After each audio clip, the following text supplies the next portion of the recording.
Hey, bonjour et bienvenue sur Pragmat. Toujours un plaisir d'être avec vous.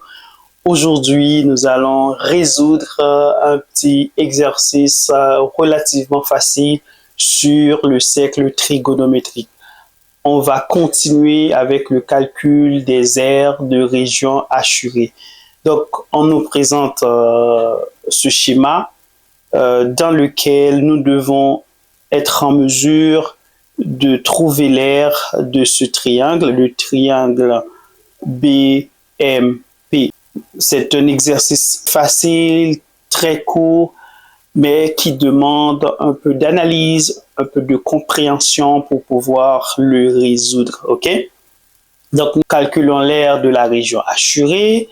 On a notre schéma, bien sûr. Que devons-nous faire? Je vais vous donner quelques secondes pour réfléchir un peu. Peut-être que vous avez déjà l'intuition, l'idée, la méthodologie, la façon de faire, de procéder pour pouvoir le résoudre.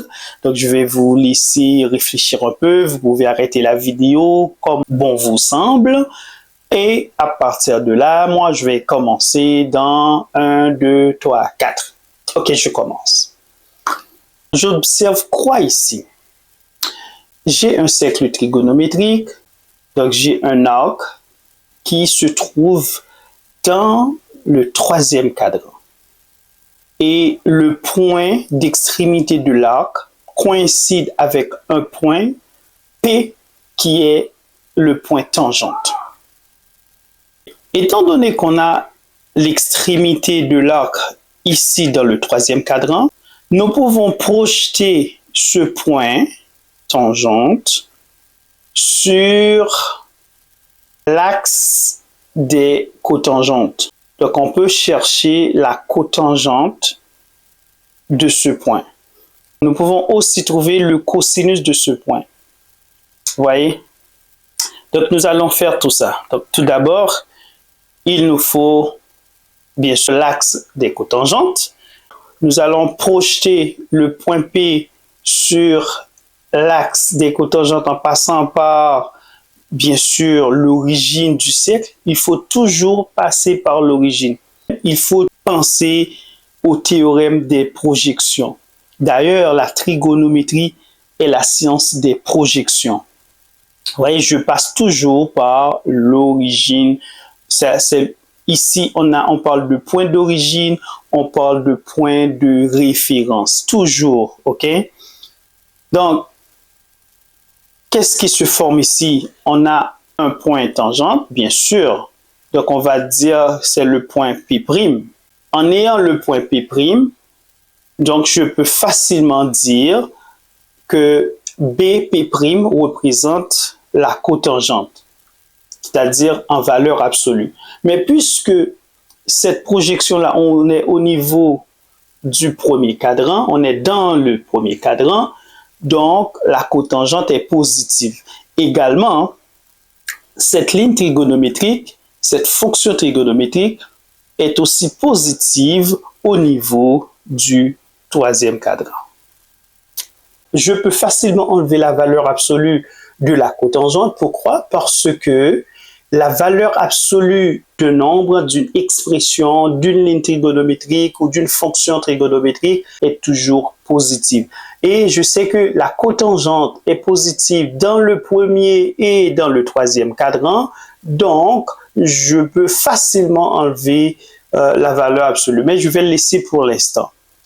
Cela sous-entend que en projetant le point P sur l'axe des cotangentes, on observe deux triangles identiques qui se forment parce que l'angle que j'ai ici est le même qui est ici. Les angles opposés sont égaux. Le triangle OBP' est égal au triangle OMP. Par conséquent, BP' est isométrique à MP, c'est-à-dire j'ai la même chose ici. Nous pouvons continuer pour dire qu'il existe un angle droit ici, puisque j'ai ce segment qui est tangente, n'est-ce pas, au cercle, et par le théorème disant que toute droite tangente à un cercle est perpendiculaire à son rayon au point de la tangente. Par conséquent, l'angle formé ici est un angle de 90 degrés.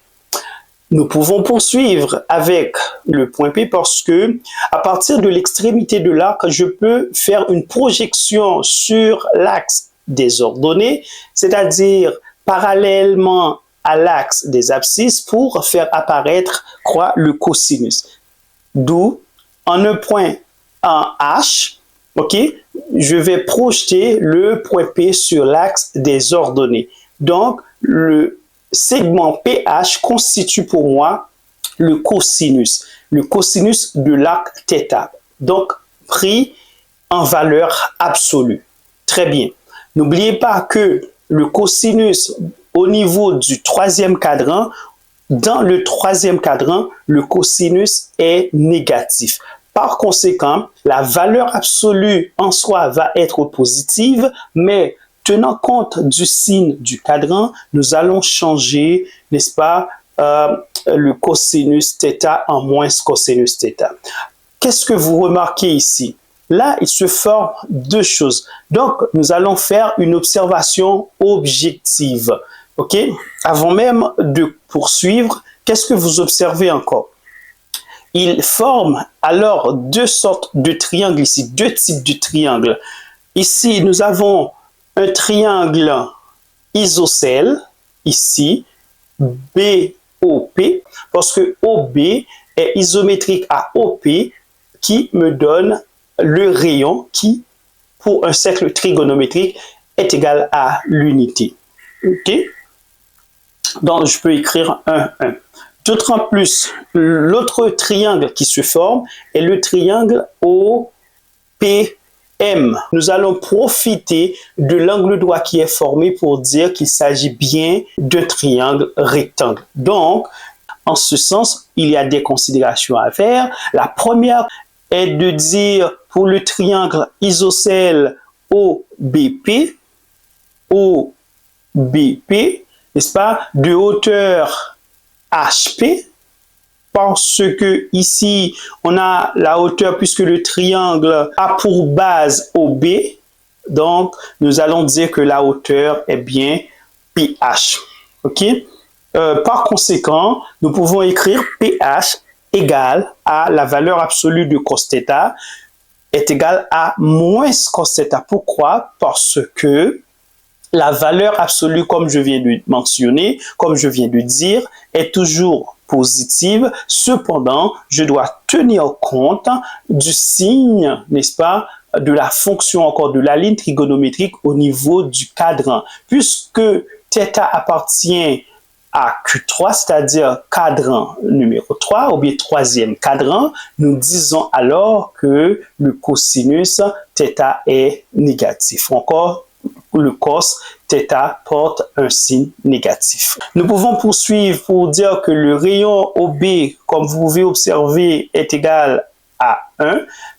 Ça représente le rayon du CT, c'est-à-dire du cercle trigonométrique.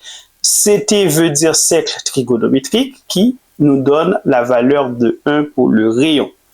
Donc, nous pouvons calculer facilement l'aire puisque nous pouvons considérer OB comme étant la base et on a la hauteur PH. Vous savez que l'aire d'un triangle est égal au demi-produit de la base par la hauteur. D'où nous écrivons R1 égale à 1 demi OB par HP.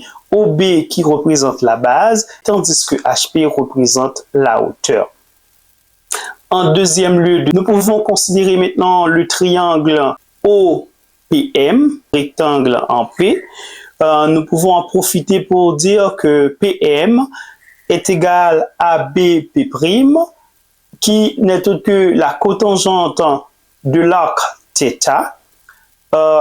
Puisque θ appartient au troisième cadran, par conséquent, la cotangente est positive. Donc, nous pouvons dire que BP' représente la base. Nous pouvons considérer ça comme étant la base.